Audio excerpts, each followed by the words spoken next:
मित्रों, हम जब भी किसी मुश्किल घड़ी में होते हैं तो घर के बड़े बुजुर्गों का कहना होता है कि भगवत गीता का पाठ करें। ये पुस्तक किसी भी मनुष्य को जीवन जीने का सही तरीका सिखाती है। व्यक्ति अपने मन की सभी उलझने इस पुस्तक के जरिए सुलझा सकता है। अब मित्रों, ये किस तरह किसी व्यक्ति के जीवन के लिए लाभदायक है, ये जानने के लिए बने रहे वीडियो के अंत तक। बता दें कि कलयुग शुरू होने के 30 वर्ष पहले भगवत गीता का उपदेश अर्जुन के अलावा मंत्री संजय ने सुना और उन्होंने धृतराष्ट्र को सुनाया। गीता में भगवान कृष्ण ने 574, अर्जुन ने 85, संजय ने 40 और धृतराष्ट्र ने 1 श्लोक कहा है। कुरुक्षेत्र में जब ये ज्ञान दिया गया तब मार्गशीर्ष माह के शुक्ल पक्ष की एकादशी थी और वो दिन रविवार का था। तो चलिए मित्रों, सबसे पहले जानते हैं भगवत गीता की खासियतें। तो आपकी जानकारी के लिए बता दें कि इसमें भक्ति, ज्ञान और कर्म मार्ग के बारे में उल्लेख मिलता है। इसमें यम, नियम और धर्म, कर्म के बारे में भी विस्तार से बताया गया है। गीता का कहना है कि परमात्मा एक ही है, तो आपके सामने इसके ज्ञान के नए रहस्य खुलते जाएंगे। गीता के एक एक शब्द पर एक अलग से ग्रंथ लिखा जा सकता है और इसमें विषय भले ही एक हो, लेकिन इसके हर अध्याय में अलग अलग तरह का ज्ञान है। इस ग्रंथ में ईश्वर, देवी देवता, उपासना, प्रार्थना, यम नियम, राजनीति, युद्ध, मोक्ष, अंतरिक्ष, आकाश, धरती, संस्कार, वंश, कुल, नीति, अर्थ, पूर्व जन्म, प्रारब्ध, जीवन प्रबंधन, राष्ट्र निर्माण, आत्मा, कर्म सिद्धांत, त्रिगुण की संकल्पना,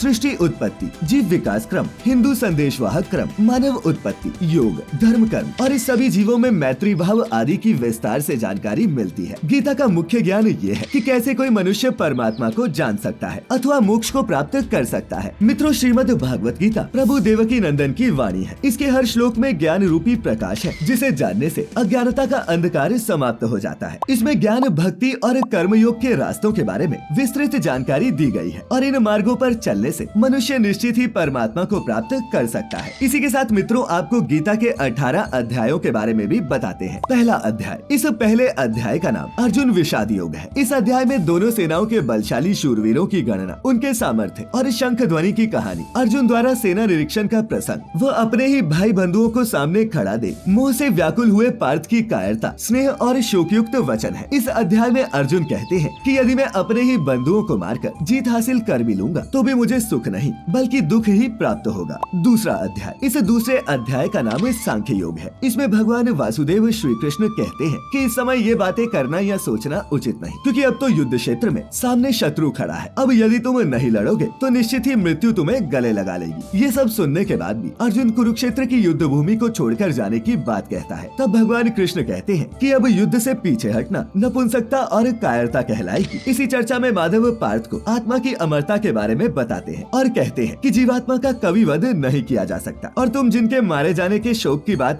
कर रहे हो, वो उनका जो शरीर है उसे आज नहीं तो कल मृत्यु की नींद में सोना ही है। इसीलिए जय पराजय, लाभ हानि और सुख दुख को समान समझकर युद्ध के लिए तैयार हो जाओ। मित्रों, इसी अध्याय में भगवान कृष्ण और स्थिर बुद्धि पुरुष की विशेषताओं का वर्णन भी करते हैं। तीसरा अध्याय। इसे कर्मयोग के नाम से जानते हैं। इसमें ज्ञान योग और कर्मयोग के मुताबिक जीवन में स्वाधीन भाव से नियत कर्म करने की श्रेष्ठता के बारे में बताया गया है। इसमें कर्मों का विस्तार रूप से वर्णन किया गया है। अज्ञानी और ज्ञानवान की विशेषताएं, साथ ही राग द्वेष के बिना कर्म करने की प्रेरणा की वार्ता भी की गई है। और इस अध्याय में ही कर्म के सिद्धांत का सार हुआ है, जिससे ये पता चलता है कि कर्मवादी ही धर्म है, भाग्यवादी नहीं। भगवान देवकी नंदन कृष्ण कहते हैं कि वास्तव में सभी कर्म हर तरह से प्रकृति के गुणों द्वारा ही किए जाते हैं और कर्म और कारण दोनों की एक श्रृंखला है जो इसे सृष्टि के नियत है। चौथा अध्याय। इसमें ज्ञान, कर्म और संन्यास के बारे में बताया गया है। सगुण ईश्वर का असर और कर्म योग का विषय, योगी महात्मा पुरुषों के व्यवहार और उनकी शोभा, फल के साथ विभिन्न यज्ञों का कथन और ज्ञान की महिमा का उल्लेख इस अध्याय में विस्तार पूर्वक मिलता है। पांचवा अध्याय। पांचवें अध्याय का नाम कर्म संन्यास योग है। सांख्य योगी, कर्म योगी की विशेषताएं, उनकी महिमा, ज्ञान योग का विषय और भक्ति के साथ साथ ध्यान योग का विस्तार से वर्णन किया गया है। उपरोक्त सभी योगों के विस्तार में आध्यात्म, ईश्वर, मोक्ष, आत्मा, धर्म, नियम आदि के बारे में भी यहाँ विस्तार से जानकारी मिलती है। छठा अध्याय। इसे आत्म संयम योग के नाम से जाना जाता है। इसमें कर्म योग का विषय और उत्तम पुरुष की विशेषताएं, आत्म उद्धार के लिए प्रेरणा, भगवत प्राप्त पुरुष की विशेषताएं, ध्यान योग का वर्णन, मन के निग्रह का विषय, बुद्धिहीन पुरुषों के बारे में और ध्यान योगी की महिमा का वर्णन मिलता है। सातवां अध्याय। मित्रों, ये अध्याय ज्ञान विज्ञान योग के नाम से जाना गया। इसमें विज्ञान के साथ साथ ज्ञान के बारे में भी बताया गया है। साथ ही संपूर्ण पदार्थों में परमात्मा की व्यापकता का कथन, आसुरी स्वभाव वालों की निंदा, उच्च जीवात्माओं की प्रशंसा, ईश्वर के प्रभाव और स्वरूप को न जानने वालों की निंदा और जानने वालों की महिमा का विस्तार से वर्णन किया गया है। आठवां अध्याय। इस अध्याय को अक्षर ब्रह्म ब्रह्म योग के नाम से जाना जाता है। इसमें भगवान, अध्यात्म और कर्म आदि के विषय में अर्जुन के प्रश्न और भगवान कृष्ण द्वारा दिए गए उनके उत्तर है। इस अध्याय में हमें भक्ति योग का विषय और कृष्ण मार्ग के रहस्य के बारे में भी जानकारी मिलती है। 9वां अध्याय, मित्रों, इसे राज विद्या राजगृह योग के नाम से जाना जाता है। इसमें प्रभाव के साथ साथ ज्ञान मिलता है। इसमें संसार का परमात्मा से संबंध व प्रकृति तत्वों की चर्चा की गई है। इसमें सृष्टि की उत्पत्ति, भगवान का अपमान करने वाले आसुरी प्रकृति वालों का तिरस्कार और दैवीय प्रकृति वालों की प्रशंसा, भगवान के स्वरूप का वर्णन, निष्काम पूजा का फल और भगवत भक्ति की दया का वर्णन किया गया है। 10वां अध्याय, इसे विभूति योग के नाम से जाना जाता है। इसमें ईश्वर की विभूति और योग शक्ति का कथन, फल प्रभाव के साथ साथ भक्ति योग का कथन व अर्जुन द्वारा परमात्मा की स्तुति, विभूति प्रार्थना और भगवान द्वारा अपनी विभूतियों और योग शक्तियों का वर्णन मिलता है। अब मित्रों, यह विभूति का तात्पर्य सिद्धियों एवं शक्तियों से है। 11वां अध्याय, ये विश्व रूप दर्शन योग है। इसमें संसार दर्शन के लिए अर्जुन की प्रार्थना, प्रभु द्वारा अपने संसार रूप का वर्णन, हस्तिनापुर के मंत्री संजय द्वारा महाराज धृतराष्ट्र के प्रति विश्व रूप की जानकारी, अर्जुन द्वारा प्रभु के विश्व रूप को देखा जाना, उनकी पूजा करना, परमात्मा द्वारा अपने असर का वर्णन व अर्जुन को युद्ध के लिए प्रोत्साहित करना, भगवान द्वारा अपने विराट रूप का दर्शन कराना, बिना भक्ति के चतुर्भुज रूप के दर्शन की दुर्लभता व फल सहित भक्ति के बारे में जानकारी मिलती है। 12वां अध्याय, इसे भक्ति योग के नाम से जाना जाता है, जिसमें साकार व निराकार रूप के उपासकों की उत्तमता का फैसला एवं भगवत प्राप्त पुरुषों की विशेषता की जानकारी दी गई है। 13वां अध्याय, इस अध्याय का नाम क्षेत्रज्ञ विभाग योग है। इसमें ज्ञान सहित प्रकृति पुरुष के विषय का वर्णन है, यानी कि स्थिति, ज्ञान, आत्मा, ईश्वर व पंच तत्वों का इस अध्याय में ज्ञान है। 14वां अध्याय, इसे गुणत्रय विभाग योग के नाम से जाना जाता है। इसमें सत, रज, तम तीनों गुणों के बारे में विस्तार से जानकारी दी गई है। साथ ही इसमें भगवत प्राप्त और गुणातीत पुरुषों की विशेषताएं भी बताई गई है। 15वां अध्याय, ये अध्याय पुरुषोत्तम योग के नाम से जाना जाता है। इसमें सृष्टि को उल्टे वृक्ष की तरह बताकर भगवत प्राप्ति के उपाय बताए गए हैं। इसमें जीवात्मा के विषय और प्रभाव के साथ साथ परमेश्वर के रूप का वर्णन भी मिलता है और इसमें क्षर अक्षर के विषय में भी जानकारी दी गई है। 16वां अध्याय, इसे देवासुर संपत्ति भाग योग के नाम से जाना जाता है। इसमें देवी और आसुरी मनुष्य की संपदा का कथन मिलता है। आसुरी संपदा वालों के लक्षण और उनकी अधोगति के बारे में भी विस्तार से वर्णन किया गया है। इसके साथ ही शास्त्र विपरीत आचरणों को त्यागने व शास्त्र अनुकूल आचरणों के लिए प्रेरित भी किया गया है। 17वां अध्याय, ये अध्याय श्रद्धात्रय विभाग योग के नाम से जाना जाता है। इसमें श्रद्धा और शास्त्र विपरीत तप करने वालों के बारे में बताया गया है। इसमें आहार, यज्ञ, तप व दान के विभिन्न भेद बताए गए हैं। साथ ही इसी अध्याय में ओम तत्सत के प्रयोग के बारे में भी विस्तार से बताया गया है। 18वां अध्याय, इसे मोक्ष संन्यास योग के नाम से जाना जाता है। इसमें त्याग, कर्मों के होने वाले साख्य सिद्धांतों का कथन, तीनों गुण, ज्ञान, कर्म, कर्ता, बुद्धि, सुख के विभिन्न भेद, फल, धर्म, ज्ञान निष्ठा और भक्ति के साथ साथ कर्म योग और आखिर में श्रीमद् भगवत गीता का वर्णन मिलता है। तो मित्रों, आज हमने जाना कि आखिर कैसे गीता के ये 18 अध्याय हम सभी को मुश्किलों से उभारने का काम करते हैं। अगर आज की ये प्रस्तुति आपको अच्छी लगी हो तो इसे अपने मित्रों, रिश्तेदारों के साथ भी साझा जरूर करें और ऐसी सभी आध्यात्मिक और धार्मिक जानकारियों के लिए जुड़े रहे द डिवाइन टेल्स परिवार के साथ। तो फिलहाल आज के लिए बस इतना ही। अब इजाजत दें। आपका बहुत बहुत शुक्रिया।